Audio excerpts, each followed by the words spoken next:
ஏமாத்துறவங்களுக்கு சாமர்த்தியம் அதிகமா தான் இருக்கும்.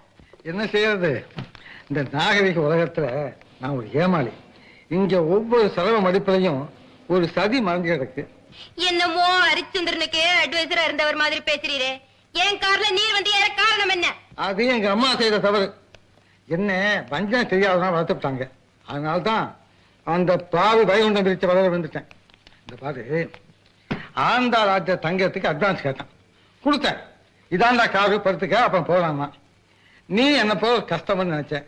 அப்புறம்தான் மின்னல் வெட்டி இடி இடிச்சு மழையோ பெய்த. அப்ப புரிஞ்சுக்கிட்டேன். அடடா, உண்மை புரியாம மரியாதை இல்லாம பேசிட்டேன். Very sorry. அம்மா, இந்த ஒரு வார்த்தையை தாக்கில வச்சுக்கிட்டு ஊர்வமுக்கு போகாத. என்ன போல எல்லாரும் அப்பாவியா இருக்க மாட்டான். பார்த்துமா? இந்த காசு பணம். தேங்க்ஸ்.